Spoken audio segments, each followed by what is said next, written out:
গ্রামে থাকার সুবিধা কি কি আমি আপনাদেরকে এই ভিডিওতে দেখাবো।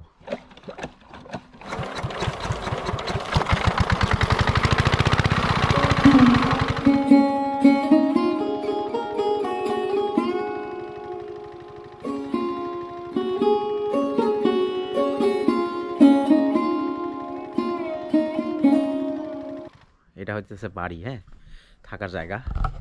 ওখানে নিচে রান্নাঘর, ভিতরেও রান্নাঘরের ব্যবস্থা আছে। আমরা একটু বাইরের দিকটাতে যাই। বাড়ি থেকে বের হইলে এই যে আঙিনার মতো এখানে টিউবওয়েল আছে। এপাশে সব ধরনের গাছ আছে, পেয়ারা গাছ, জলপাই গাছ, আম গাছ, কাঁঠাল গাছ, সব গাছ, সবগুলোতেই ফল ফুল ধরে, কলা গাছও আছে। আর এই যে এটা হচ্ছে ক্ষেত, ওটা বাড়ি।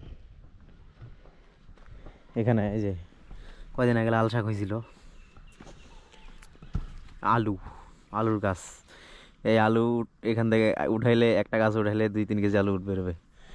এই যে এখানে পেঁয়াজ, এখানে রসুন, ওই পাশে মূলার শাক আছে, বাঁধাকপি ফুলকপিও মনে হয় আছে। আর এই যে কদু শাক, কদু ধরবেই। এই যে আলুর ক্ষেত, মানে গ্রামের বাড়ির সাথেই সব কিছু।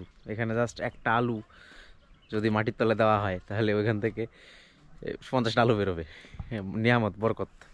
তো গ্রামে থাকলে এরকম অল্প খরচেই মানুষ থাকতে পারে, কিন্তু সবাই আসলে এগুলো করতে পারে না। যারা গৃহস্থির কাম জানে তারাই মূলত এইভাবে টিকে থাকতে পারে। এটা হলো আমার ফুফাতো ভাইয়ের বাড়ি, তো সে সব কাজে জানে কীভাবে কী করা লাগে। এখানে 1 2 3 4 5টা সারি আছে, সেটা হচ্ছে রসুন আর পেঁয়াজের। ওপাশে মূলার শাক আছে, মানে সব কিছু চাষ করা হইতেছে, সবই আছে এখানে, কোনো কিছুর অভাব নেই। আল্লাহর রহমতে সব আছে। এই জন্য এখানে থাকা খাওয়ার খরচও কম লাগে, নিজের বাড়ি ঘর সব কিছু। এই বাড়ির ভিতরে ওই যে ছাগল, মুরগি নাই, মুরগিও আছে। এই প্রাকৃতিকভাবে বড় হয় এরা, মানে প্রকৃতির সাথে সাথে বড় হয়ে যায়। এদের সাথে বেশি খুব একটা খেদমত করা লাগে না। যেমন মুরগির অতটা বেশি খেয়াল রাখা লাগে না, ওরা বাইরে যায়, খাওয়া দাওয়া করে, আবার সন্ধ্যাবেলা চলে আসে। এভাবেই বড় হইতে থাকে। আর এগুলা বিক্রি করলে নিয়ামত, আল্লাহর রহমত। একটা ছাগল বাচ্চা কয়টা দেয় একসাথে? 3টা। একটা ছাগল 3টা বাচ্চা দেয় একসাথে।